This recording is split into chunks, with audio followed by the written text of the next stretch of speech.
So when I left on April 1st, 2024 from Chicago, Illinois, living in DuPage County, I was suffering from a court case. My spouse and I had gotten a heated argument, and on January 1st, 2024, I was arrested for domestic violence. Never harming anybody, never hurting anybody. They arrested me for provoking nature. And I'm like, I am not the one. I call for assistance. I call for help. So I said, ain't nobody finna keep playing with me and playing on my skills and playing on what I can really do. So I went and took a domestic violence class to prove to the law, on the law that I called for help for, that I'm doing all the right things to prove to you guys I'm not the one you should be coming for or against or after.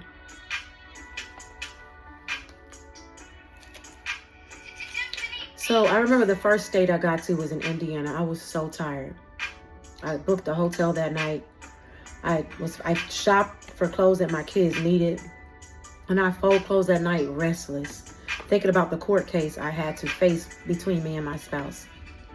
And I had to do this court case over the phone because I'm like, I cannot be in my spouse's presence. When you are a DV victim, if you have a case manager or you call the DV hotline, they say, do you have a safe place to be? No one have to always put their hands on you, but if someone don't make you emotionally feel safe or cannot accept who you are or never will accept who you are, always envy, jealous, or find the next thing on you, you do not need to be around those type of people, places, or environments or things. So I traveled to Indiana. That was the first state I landed in. Taking care of my kids, getting up, getting breakfast the next day, to get on the road to go to the next state. Because I didn't want to be that close. How many of you parents have had Tina Turner moments?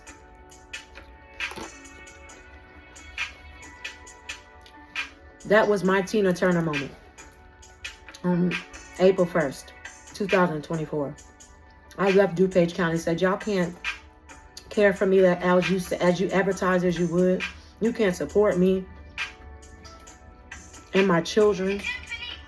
You rather see me behind bars. You rather see my kids taken from me practicing my own skills of parenting or however I am. I have the right to be who I am. You have the right to be who you are. But yeah, that was my Tina Turner moment. And that was my moment of teaching my kids, I don't care what relationship you get in when you're older. I want you to see what's healthy and what's not healthy. And I'm tired of being in a relationship, and I'm tired of being in relationships that provoke more toxicity than comfort, provoke more toxicity than emotional support, provoke more toxicity than more spiritual support, provoke more anger, rage. So on April 1st, the next day, April 2nd, I had a court date online, scared as hell for my life. On Zoom, telling my kids everything's going to be all right. Did not tell my spouse I left the state. Didn't tell my ex-spouse I left the state. I took my kids and I left. I'm like, because they play with me in my face. I told them who my ex-spouse was. I gave them his information and name. And I told the shelter, if he is around, please call me or call the police. And so many times my ex-spouse, while I was trying to get out of a toxic environment and him fucking with my mind, this shelter kept allowing him to show up there, knock on our hotel room door, go talk to the front desk. Y'all don't need, listen, there are some people who are really coming out of tough, tremendous, worse situations than I was coming out of. And I could only imagine if it was another woman and it was a deeper situation where this shelter was playing games like that. They were playing on my life like that. Allowing my abuser to come around. Allowing, just saying, oh, them kids need their daddy. You shouldn't do that. Putting their 2 cents in my situation. And so I left. I left, landed in Indiana at the hotel with the kids. I'm talking about restless. I was so tired. I didn't think I could even breathe that night. But I kept telling my kids it's going to be all right. The next day I had a court date with DuPage County, which I had never trusted again. And I made that court date. And they told me I had to come to a court date again. For 6 months out of my life in the year of 2023 and 2024, I kept being rotated to court in DuPage County or McHenry County over and over again for missed court dates, minor small stuff, suspended license, messed up address. This is why I left, because people will tamper with your life more than they help your life. So I folded all my kids' clothes in this hotel in Indiana one night. And I got on that road. And I just put my GPS on and I prayed. I'm like, God, help me, lead me, guide me to safety. And every state I went to after Indiana, I kept calling the domestic violence hotline. Because those are the first responders when you're in a situation. When you call the American Domestic Violence Hotline, the first thing they'll ask you, are you in a safe environment? If not, go to a safe environment or let's help get you to one. I let them know, hey, I'm living in my car. That's not a safe environment for me and my kids on the road.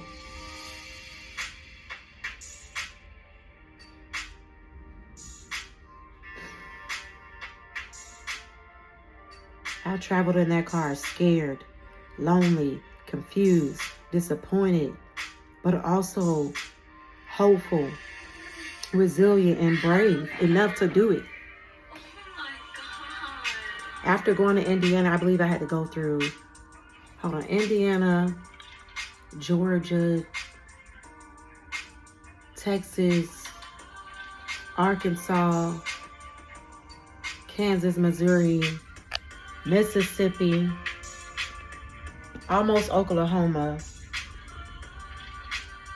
I forgot some other states. I know I drove through 7 to 9 states. And each state that I went in after Indiana, and as I went, I didn't only cooperate with the plan that I had for myself, but I cooperated with the proper people to assist me with my plan on April 1st of 2024. I'm like, this is Miss Wilson. I was at this domestic violence shelter that is no longer safe for me. I am now in the car with my kids, and I'm fleeing from the environment that no longer made me feel safe. And it wasn't just my ex-spouse, it was the environment. Anytime environment offers safety and security and they do the opposite, flee, run. You have the right to not be there. If someone's affecting your mental, they're affecting your entire life. These people, I'm sorry, I don't know why I'm back to this, but this shelter I lived in, they were interfering with my mail, my money, everything I did. Severe stalking was one of them of why I truly, truly left. Severe harassment. And these people were approved for this type of behavior.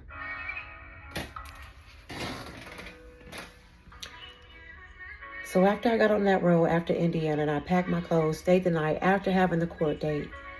I don't remember all the states I went through, but I remember living through 7 to 9 states. And some of them that were truly significant was Georgia. When we got to Georgia, I rented another hotel. I purchased a brand new phone. And I told my kids it's going to be all right. Mommy, where we're going?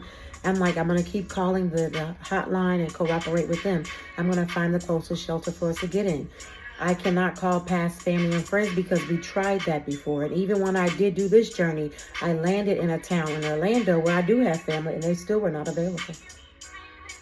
I went on a journey, a very hard journey by myself alone. Oh, and my ex-spouse kept saying, you took my kids on a vacation.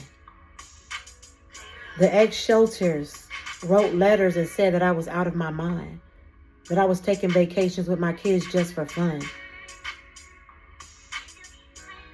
When they don't know psychologically and physically what I was running from or breaking in my life.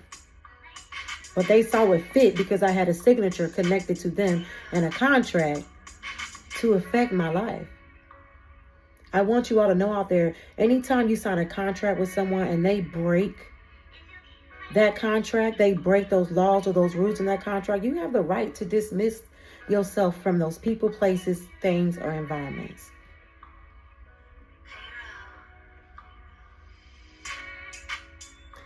Each time I got in my car from state to state,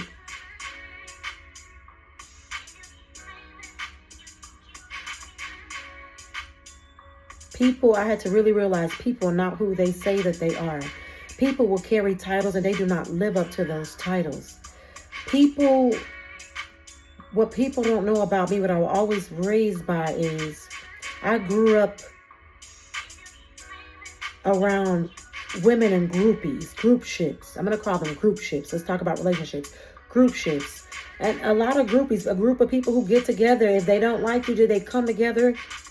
That lets you know how powerful and amazing not just you are, but I am. And I had to realize how much more of control I had of my circumstance and situation than I really did. Traveling 7 to 9 states with my kids showed me I had much more power over my situation than I did. People offer services and help.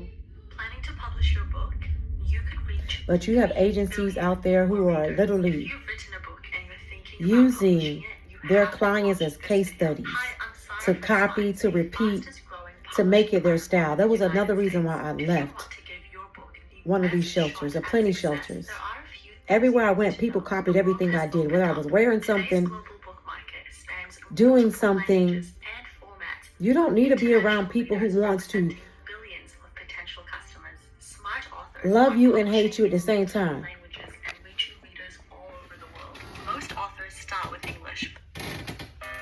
And I told my kids when we left this shelter, as we got on the road, these are people that really don't like us, honey. This is what people do when they are friends and they come together, honey. This is what we can do as a family. This is what I will do for you as a mother. I will continue to take you out of environments that doesn't value who we are, that doesn't respect us as humans, that does not respect our journey, what we have suffered and been through, does not respect us as victims. I will always honor you and what you have gone through, and I will always honor me and what I have gone through.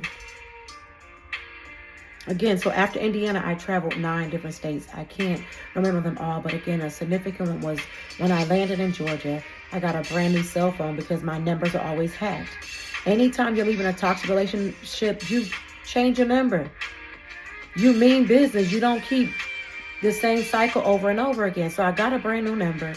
I had a conversation with my kids. I had prayer. I'm like, we're going to get through this. I'm going to keep calling for support. If support doesn't get here, mommy is your support. I had my kids fasting and praying in the car. We was not even eating. I was getting that low on money while traveling, having to use gas, find somewhere to sleep, make sure they eat.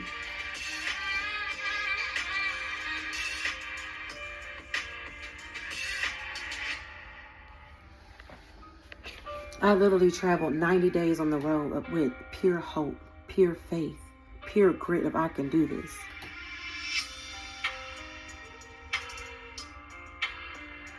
I remember telling my kids that I had family in Georgia, but I couldn't reach out to them. I remember them telling I had friends here, but I can't reach out.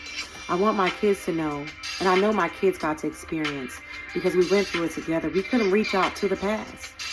Just like the Sarah and Lot story, there are some people who were not mentally or psychologically or physically available to rescue me out of that situation. There was levels of versions of myself that had to die, that had to leave. I will never allow anyone to disrespect me and my kids the way I allowed us to be disrespected.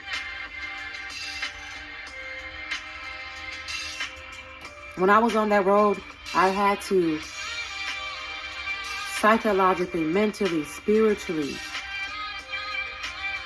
physically keep myself aligned to the purpose of what? Safety relationships, safety, mind, body, and soul. Not just relationships, but relationship with myself first.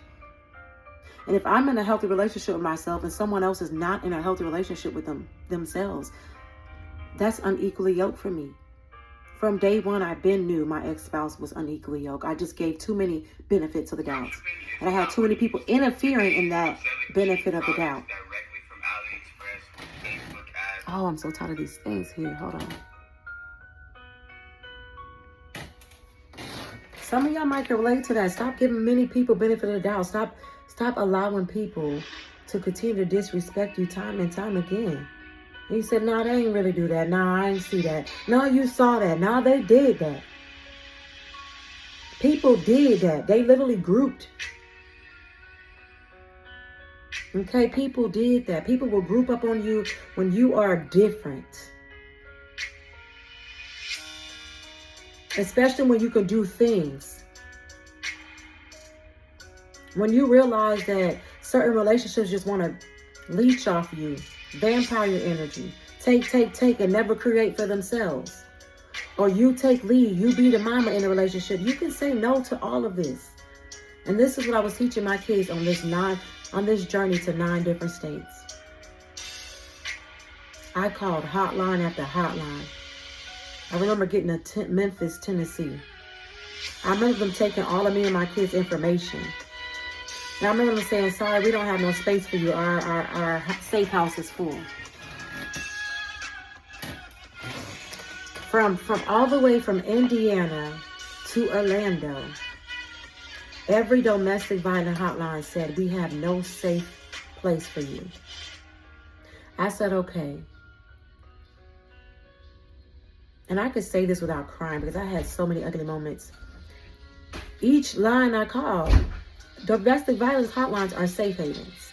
What they provide for you behind that line is a safe place to go. They kept telling me and my children, sorry, we have no space for you. They kept taking all of our information, victimizing us and saying we have no space for you. So I kept going state to state. I didn't care how far I had to travel for me and my kids. Some of you mothers and fathers may not know what it's like to go that far for your kids, but I do. Some of you mothers and fathers may not have your mother and father go far for you like that. I didn't have that safety, so I promised that to myself and my kids.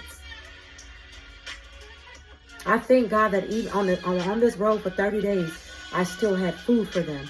We still had shelter, which was our car. We still had clothing. I still was able to do life normal, but it was hard as hell. I stopped and washed clothes. I took kids to restaurants if I needed to, picnics in the park. I had to still function and be a mom and suffer disappointment after disappointment, no after no. No safe haven after no safe haven. April 1st taught me a lot. To gather every job I've ever worked, every student, man, woman, boy, and girl that I've ever assisted in my life, and reverse those skills back to myself and to my children.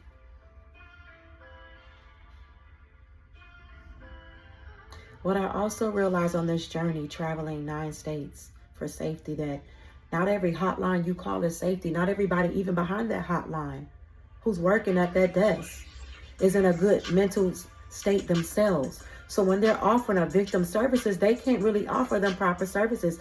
That's not a good thing. That's not a good position to be in. That's like calling a 911 hotline and there's really something happening, a fire or anything, there's a life and death situation. And because the person behind the other line feel a certain way about you, they redirect you to certain places and things that could put you in worse situations. If I did not have a spiritual mind set like I did, or a spiritual background, I wouldn't have survived this journey alone. I wouldn't survive 30 days of lies, 30 days of misunderstanding, 30 days of confusion, 30 days of telling my kids, we're going to get this together, 30 days of the court system chasing me, 30 days of being placed in the same cycle after cycle and being laughed at behind dark screens.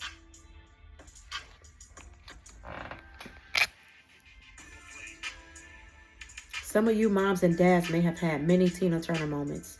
Some of you moms and dads may have returned back to those type of relationships because you felt like you ran out of support.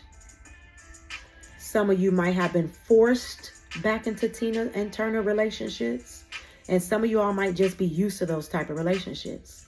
I grew up in severe toxic environments. And I was always the one advocating or praying or getting children to safety. I had to use those same skills on myself. I had to remove my children from people who were no longer emotionally safe for us. Whether it was at a domestic violence shelter, a school, a family member, at church, people are not safe out here. They are not stable in their minds.